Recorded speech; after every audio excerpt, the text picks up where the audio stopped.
I'm Alan Weiss, and this is the writing on the wall.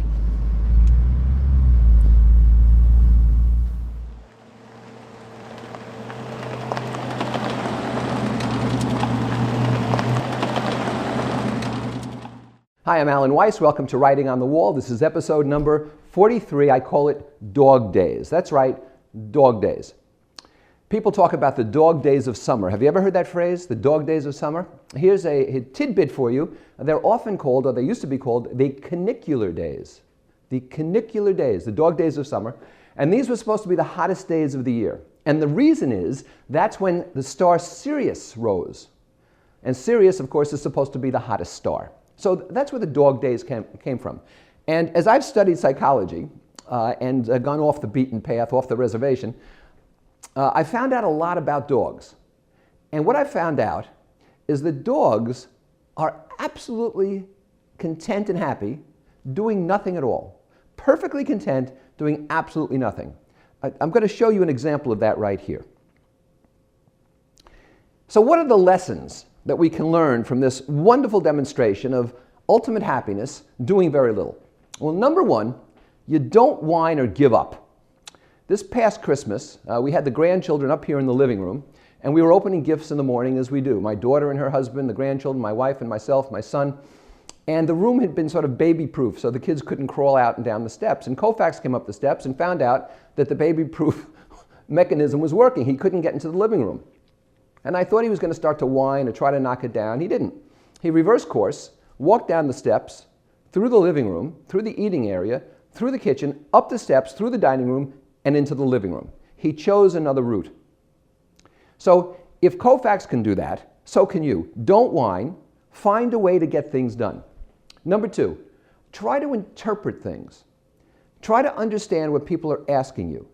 Try to go the extra mile. I'm going to reveal here something that hasn't been revealed on any other of these videos. As you know, Koufax is called Koufax the Wonder Dog. That's not simply an empty appellation. There's a reason that Koufax is called Koufax the Wonder Dog.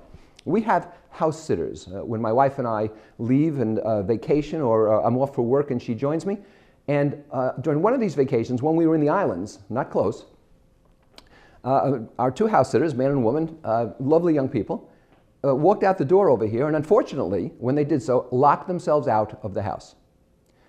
When they did that, they realized there could be big trouble.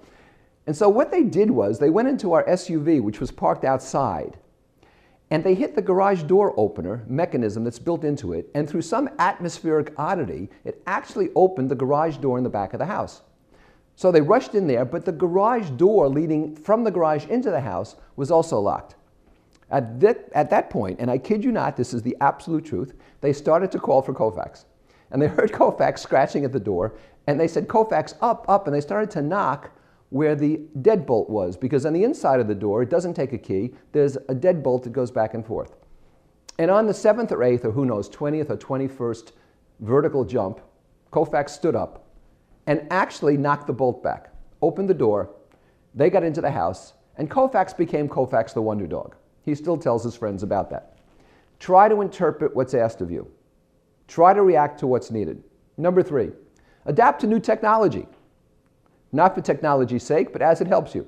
The dogs here have learned to use the driveway alert. And so, when the alarm on the bridge out here sounds, they get up and start barking and run to the window to see if it's friend or foe. When the driveway alert is turned off for any reason, the UPS guy could come, the FedEx guy could come, the 3rd Armored Division could come over that bridge, they keep sleeping. They've adapted to the new technology. I guess it's easier than using their native dog senses. Number four, go to the source. Dogs teach you to always go to the source. The UPS guy who comes has dog biscuits in his pocket. Now, Koufax is too aloof to care, but Buddy Beagle loves this stuff. He runs outside to meet him when I open the door, and after the 4th or 5th time, Buddy no longer took the biscuit. He kept running, right to the UPS truck. And I guess Buddy's reasoning was, this is the guy who delivers dog biscuits, and in these boxes must be the dog treats. He's got a few in his pocket. He might have one in the box, but the truck's got to be full of them. Buddy figured, I'll ride with him. Go to the source. Next, make sure that you share and play. Don't be afraid of other consultants. Don't be afraid of competition. Share and play. Other dogs are welcome here. Koufax has a great time with other dogs. You should too. So don't be afraid to share what you've got. The more you give, the more you get. Next, modulate your response. It's interesting to me, you know, Koufax kills squirrels, but he doesn't kill Buddy. He practices on Buddy, chases him all over. Buddy's got some very squirrel-like moves. But when he gets him by the neck, he doesn't shake him. Dogs that are raised in litters develop something called litter bite, meaning they know how to play without hurting each other. Dogs that are removed from litters early and don't grow up with their litter mates don't develop that discrimination. And they tend to hurt even people I live with, not maliciously, but they've never developed the litter bite. They don't know how to modulate their activities. You have to modulate your activities. The same reaction isn't always called for. You have to relish pleasure. All dogs love to drive, and they all love to drive with their head out the window. There's this great Far Side a cartoon where it says how dogs commute, and the dogs are on a bus with shirts and ties and briefcases, and all of the dogs, including the driver, are on the bus with their head out the window.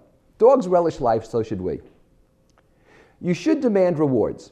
There's nothing wrong with demanding rewards, especially of yourself. Reward yourself when you get to certain positions, when you achieve certain levels. The dogs hate to get their teeth brushed. I do it every day. It's good for them. But they get their teeth brushed with poultry toothpaste. And after that, they get a treat. And so they'll put up with it. They'll get their reward. It also helps me when I'm putting my finger in their mouths. Finally, protect your stuff. When the kids were here that Christmas, there were toys all over the living room. Must have been 35 toys at least, all over. Rattles and stuffy things and squeaky things. And in the middle of this, Koufax gingerly walks between the two grandchildren and over all these toys and behind a chair and picks up in his mouth one thing, an ice cream cone, because that ice cream cone was Koufax's toy. And he saw that amidst all the kids' toys, there was his dog toy. He wanted to protect his stuff, and he walked away with it. Protect your important stuff. Dogs give unqualified love. By the way, this is why all speakers should have dogs. In the National Speakers Association, what speakers love is the standing ovation and the 5 out of 5 on the evaluation sheet and all this kind of stuff. Speakers should just get dogs. They'd get unqualified love. It'd be a lot easier than traveling the country on planes and trying to get people to love them. They're great protectors. They're outstanding company. And they're unique conversation savers. You know, have you ever sat in a room with people and the conversation just ran out? But fortunately, there's a dog snoozing on the floor doing absolutely nothing. And you're able to say, well, what a nice dog he is. Has ears, doesn't he? Yes. And a tail. Yes, that's his tail. Claws? He does have claws. Saves the entire evening. But mostly, dogs are great teachers. We have 3 vehicles, all highly advanced. Buddy's able to open the passenger window on every one of them. The rear windows you can lock out. You cannot lock out the front passenger window. Buddy's learned to open the window on each of those vehicles by pressing on the right button so that he can do what? Get his head out the window. When we go to Dunkin' Donuts, the 3 of us in the morning for coffee, I can get them stale munchkins for free. Dunkin' gives that out. What Koufax does is he finds himself at eye level with the woman who's handing the coffee out through this window and just stares at her. And all the woman says is, how many would you like? Once Buddy learns to say 25, I'm in big trouble. So that's it for today. Dog days. Keep them in mind. What? No, Koufax, you're not driving. Let's go, Koufax. Come on, Koufax. Get in the car. In the car. Good boy.